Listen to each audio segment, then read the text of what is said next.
What's up, everybody, and welcome back to another movie review. I'm Chase Lee, reviewing for DallasMovieScreenings.com, and the movie I'm going to take a look at right now is Greed. Now, this one comes from Sony Pictures Classics. This one is directed by Michael Winterbottom, and this is a satire about the ultra-rich. We have Steve Coogan that plays Richard McCready.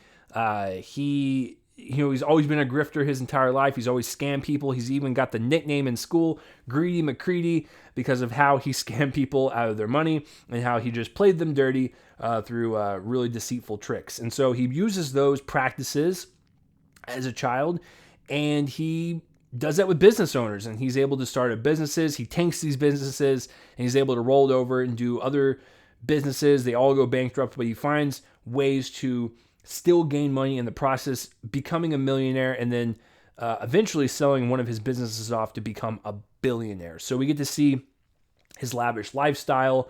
We get to see where he lives at in Greece with his yachts, his boats, his house, his ex-wife, his young girlfriend, his son, his daughter, how he interacts with people that's around him in terms of assistants or workers or people that are building his prop set for his birthday party. How he interacts with refugees that are on the beach, because this also pinpoints a real life problem in Greece where a bunch of refugees come and camp on those beaches. And so a lot of social things going on, but ultimately a examination on how ridiculous the ultra rich seem to be and how over exaggerated this movie takes it and plays itself like a comedy for sure. But that's basically the movie. It's really hard to describe, but that's the essential plot. Going into it, I wasn't expecting much. I saw one trailer for it. I thought it looked interesting, and I love myself some Steve Coogan.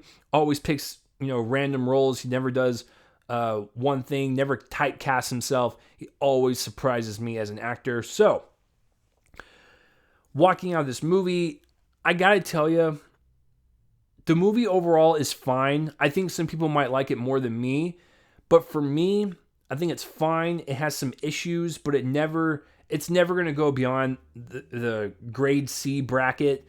And I'll explain myself as to some of the problems I have with it. But I think in terms of just making a straight up comedy, satire, with some, messaging at the end about rich people and how they can screw people over in the working class, I think it's fine. It's a fine delivery of that message. But Michael Winterbottom directing this movie, I gotta point out some things that I didn't really care for in terms of delivery and how it delivered its message. But I will say, for what he was going for, like I said, I was on board for it. Didn't really annoy me that much. It was like, okay, I get what he's trying to go for. It might be one note, and it might just hit you over the head a little too much and not really go beyond that and not say anything more. But his satire kind of approach to rich people, it's cartoonish, it's over the top, it's slightly funny, and I get what he was going for.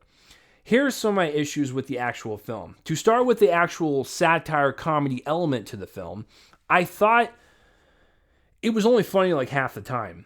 I thought a lot of people were trying too hard, really desperate attempts at comedic timing, and it's just line delivery, and I felt like a lot of people were just trying way too hard. And I get, for a satire, you're supposed to be a little like exaggerated, even like overly exaggerated, but even this was just too much. And there was just some performances that just did not work for me, really adding to this comedy that was just falling flat, and I just really didn't think it worked. And the whole time it's one note. It's already a one note movie, and so at the very least, you could just make it super hilarious.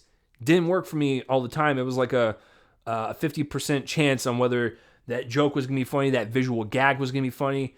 It was just kind of like a mix for me. So there's that.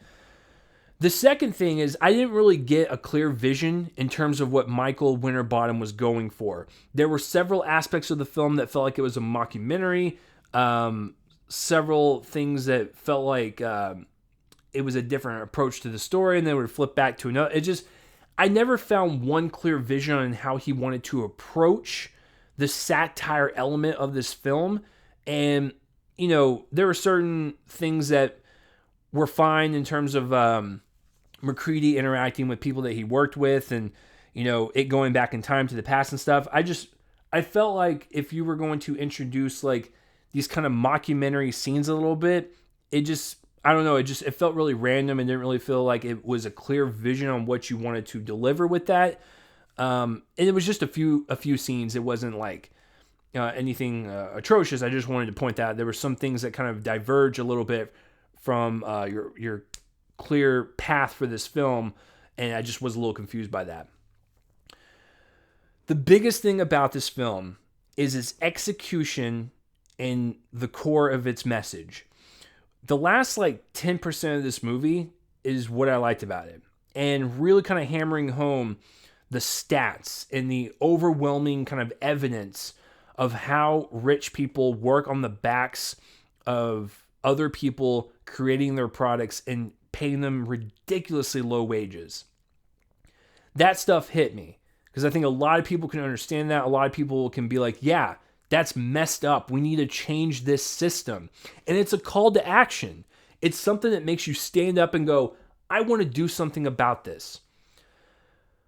So I had no issue with like the last 10% of that movie. It was really heartfelt, really, sweeping and dramatic, and just really got to the core of the film and how greed is this endless cycle that's going to keep going over and over in families that are already rich, and they're never going to change the system. So we have to change the system from the ground up.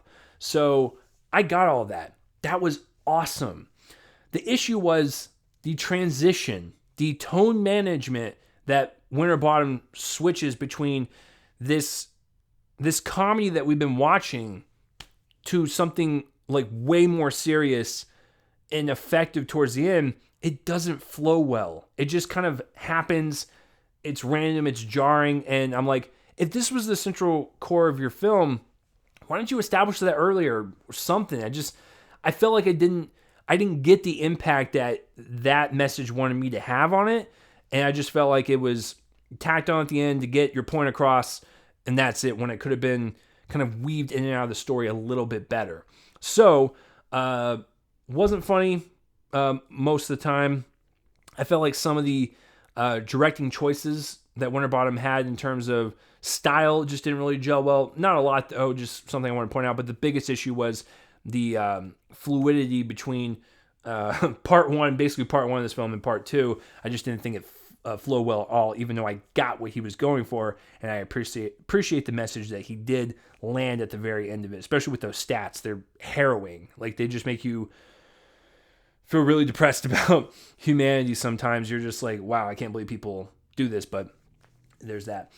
So performances. Steve Coogan, having a ball. I love him. I have no issue with him in this. He's abrasive. He's rude. He's insulting. He's terrifying. He's smart. He's the ultimate grifter, and he portrays it so dangerously, like, well. Like, you just watch this and you're like, he's really good at this. Should I be worried? No, he's an actor. Should I be worried? No. But no, he does a really great job. I liked watching him.